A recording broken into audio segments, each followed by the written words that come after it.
Chers amis, bonjour. Nous sommes aujourd'hui à Issy-les-Moulineaux, en région parisienne. Depuis plus de 80 ans, une importante communauté arménienne y est implantée. Parmi eux, une poignée de protestants évangéliques. Et on fera le point d'orgue sur la partition en arménien. L'Église, dans un premier temps, c'est quand même pour nous un endroit de ressourcement spirituel. Mais il se trouve que nous sommes d'origine arménienne, français d'origine arménienne, donc on a du plaisir à se retrouver effectivement dans la mesure où on a un passé commun. Suite au génocide de 1915, les Arméniens sont contraints de fuir la Turquie. Ils trouvent en France une terre d'accueil. Après la Première Guerre mondiale, la main-d'œuvre y est très recherchée. Contrat de travail en poche, les Arméniens s'intègrent progressivement. Après les traumatismes qui ont été subis, après toutes les difficultés qu'ils ont pu avoir, le fait de se retrouver ensemble pour partager ensemble, pour chanter, vivre ensemble sa foi, était quelque chose d'important.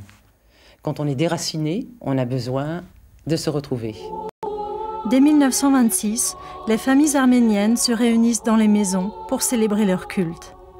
En 1944, l'Église achète un immeuble qui devient le lieu de culte officiel de la communauté. En 1978, l'immeuble est détruit pour construire une nouvelle église. Elle reste aujourd'hui un point d'attache pour les paroissiens. C'est une communauté active, on se voit nous très régulièrement, on prie ensemble, on chante ensemble. Et puis pour nous ce qui est important, c'est bien d'être intégré dans la cité au sens étymologique du terme. Je pense que c'est ça qui est important, c'est pas d'être vécu comme un ghetto, mais au contraire comme une communauté ouverte aux autres. Les enfants déjà viennent avec nous, ils vont à l'école du dimanche, ils apprennent les histoires de la Bible. Pour moi, ce qui est important, c'est qu'ils puissent à un moment donné être en mesure de pouvoir faire des choix. Pour pouvoir faire des choix, il faut d'abord en amont avoir la connaissance d'eux. On va lire d'abord une histoire dans la Bible, dans le livre de... C'est important de ne pas être coupé de ses racines. Et cette double culture est pour nous une richesse à laquelle on tient. Nous vous proposons à présent de suivre le culte au sein de cette communauté, avec son pasteur Joël Mikaélian.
La grâce et la paix vous soient données de la part de Dieu notre Père et de notre Seigneur Jésus-Christ, à vous tous qui êtes ici et à tous ceux qui se joignent à nous ce matin par le moyen de la télévision. Nous prions que Dieu nous bénisse tous ensemble et qu'il bénisse également toutes les églises dans le monde entier. Habituellement, notre culte est bilingue, arménien-français. Aujourd'hui, exceptionnellement, il sera en français, dans sa partie télévisée, mis à part quelques chants arméniens. Chantons et célébrons ensemble notre Dieu au cantique numéro 304.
Prions. Seigneur notre Dieu et Père en Jésus-Christ, nous te rendons grâce pour cette journée que tu nous donnes. Nous te remercions de nous avoir rassemblés pour ce culte dans la joie et la paix de ta présence. Nous te remercions pour tous les bienfaits que tu nous accordes, pour ta fidélité envers nous dans les moments d'épreuve et de difficulté. Merci pour le pardon de nos fautes. Nous te disons ensemble notre adoration, notre joie de savoir à quel point tu nous aimes. Bénis ces instants et que ta présence par l'Esprit Saint soit sensible et bienfaisante pour chacun. Dispose nos cœurs à recevoir ce que tu veux nous dire ce matin. Bénis toutes les églises, tous ceux qui sont rassemblés et qui se rassembleront en ton nom partout dans le monde. Bénis le témoignage de ton Église en ces temps troublés. Sois avec tous ceux qui souffrent et aide-nous à être des témoins de ta paix et de ton amour envers tous. En Jésus-Christ, nous te prions. Amen.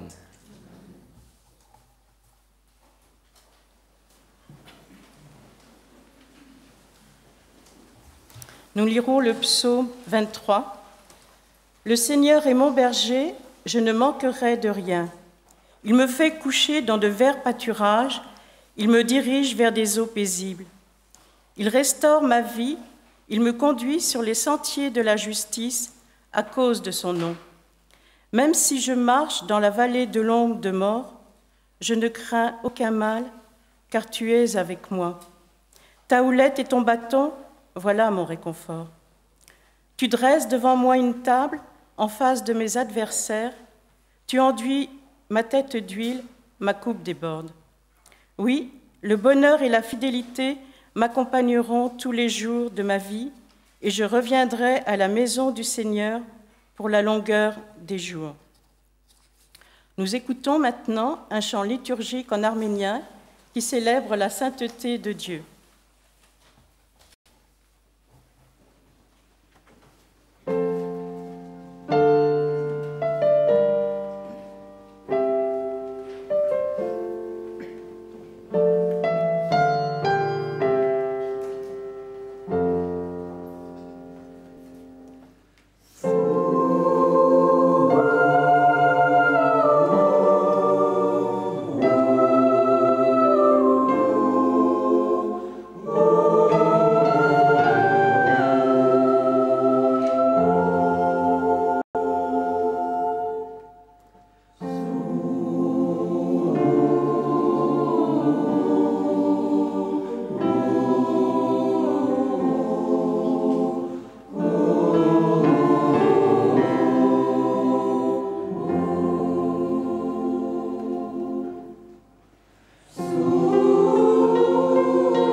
Oui, en tout temps, je remercierai l'Éternel, et sa louange sera toujours dans ma bouche. Mon sujet de fierté, c'est l'Éternel. Que les humbles l'entendent et se réjouissent. Venez, proclamez avec moi que l'Éternel est grand. Exaltons-le ensemble pour ce qu'il est. Ce matin, prenons le temps de nous présenter personnellement devant notre Seigneur Dieu, en le remerciant de sa fidélité envers nous. Approchons-nous de lui avec joie, afin qu'il nous remplisse de sa présence et qu'il nous bénisse richement.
Dans l'Évangile, selon Jean, nous lisons au chapitre 10 les 11 premiers versets.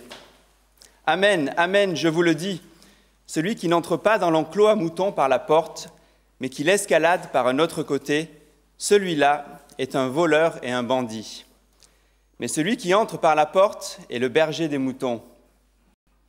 C'est pour lui que le gardien ouvre la porte. Les moutons entendent sa voix, il appelle ses propres moutons par leur nom et les mène dehors. Lorsqu'il les a tous fait sortir, il marche devant eux, et les moutons le suivent parce qu'ils connaissent sa voix. Ils ne suivront jamais un étranger, ils le fuiront parce qu'ils ne connaissent pas la voix des étrangers. » Jésus leur tint ce discours figuré, mais eux ne surent pas ce qu'il leur disait. Jésus leur dit encore, « Amen, amen, je vous le dis, c'est moi qui suis la porte des moutons. Tous ceux qui sont venus avant moi sont des voleurs et des bandits. Mais les moutons ne les ont pas écoutés. C'est moi qui suis la porte. Si quelqu'un entre par moi, il sera sauvé. Il entrera et sortira et trouvera des pâturages.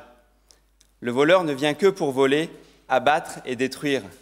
Moi, je suis venu pour qu'ils aient la vie et l'aient en abondance. C'est moi qui suis le bon berger. Le bon berger se défait de sa vie pour ses moutons. »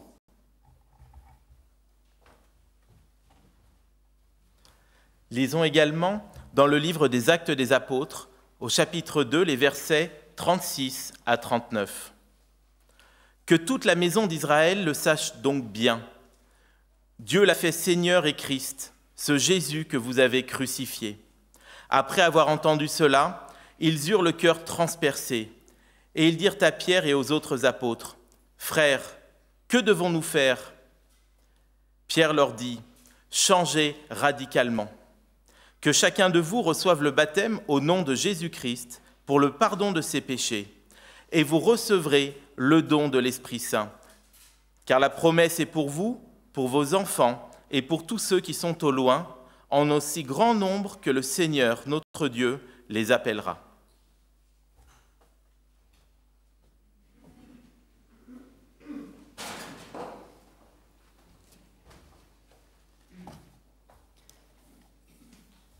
Je suis la porte, je suis le bon berger. Jésus vient de guérir un aveugle-né, certains sont émerveillés, d'autres restent sceptiques et doutent qu'il est réellement le Christ. C'est alors qu'il raconte une histoire étrange. Il parle d'enclos, de portes, de brebis, de bergers, et personne ne comprend ce qu'il veut dire.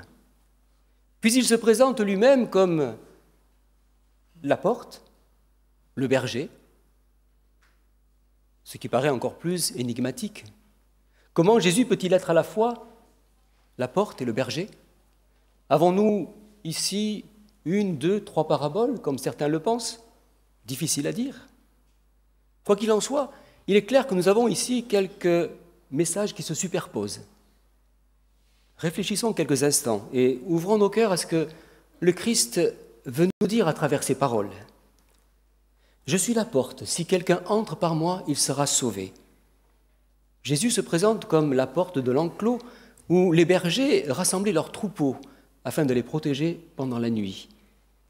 Cette porte était gardée, le gardien ne l'ouvrait qu'aux bergers qui venaient le matin récupérer leurs troupeaux pour les amener dans les pâturages.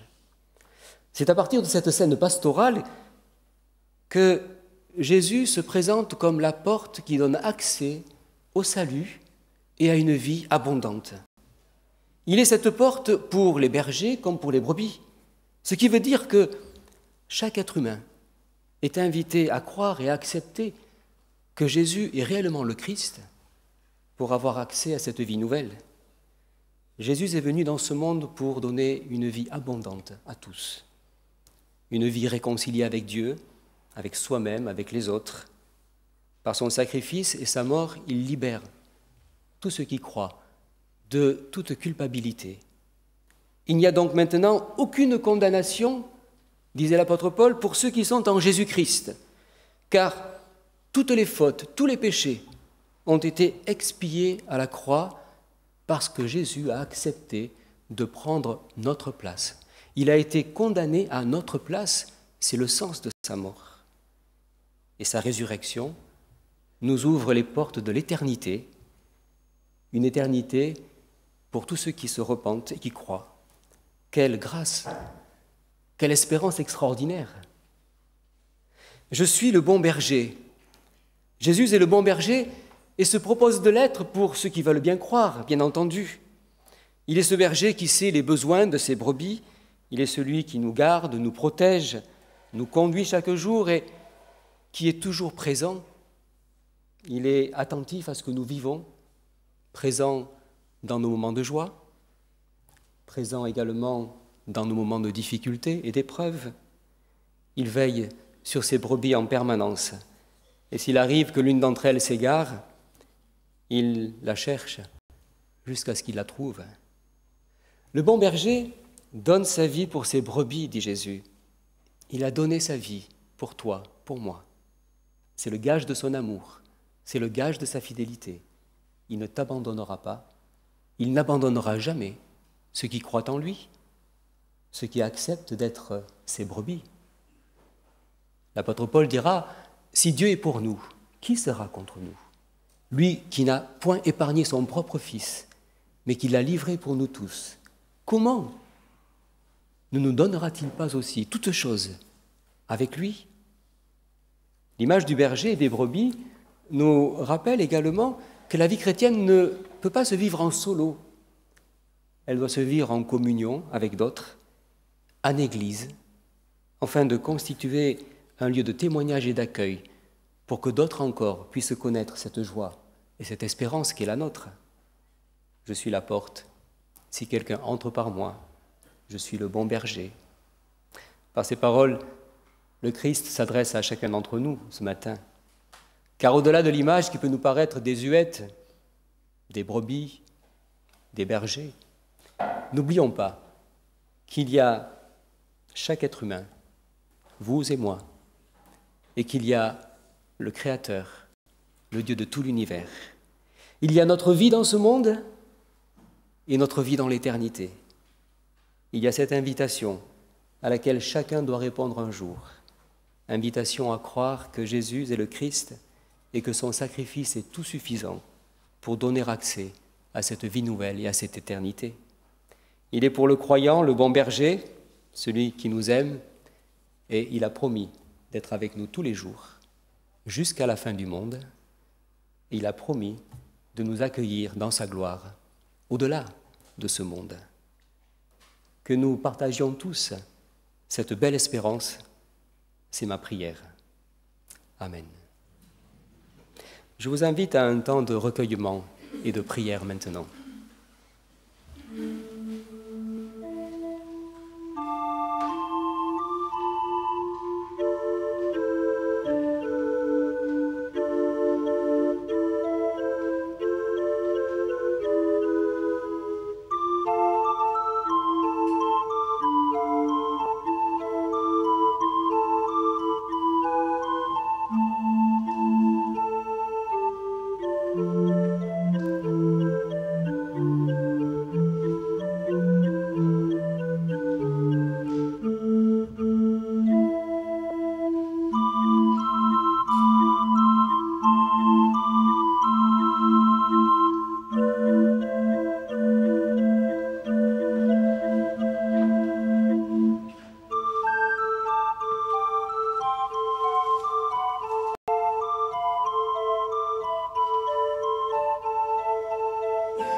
Chantons ensemble au cantique 131, la première et la dernière strophe. Jésus est mon berger.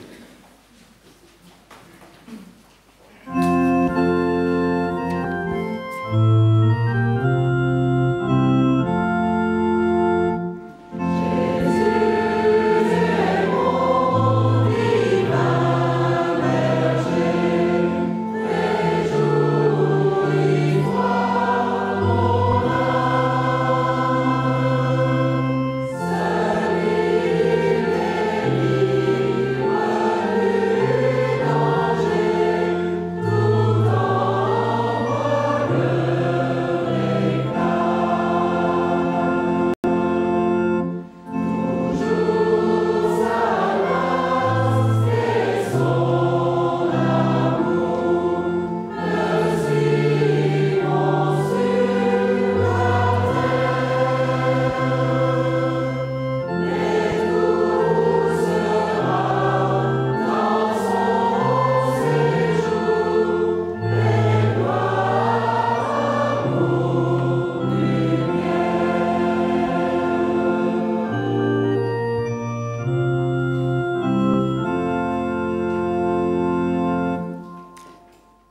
prierons ensemble maintenant en chantant la prière du Notre Père en arménien.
Arkaütyun, Yev Zorutyun, Yev Bak, Havidianes, Havidenitz. Amen. Recevons la bénédiction du Seigneur. Que la grâce de notre Seigneur Jésus-Christ, l'amour infini de Dieu notre Père et la communion de l'Esprit Saint soient avec chacun d'entre nous. Amen.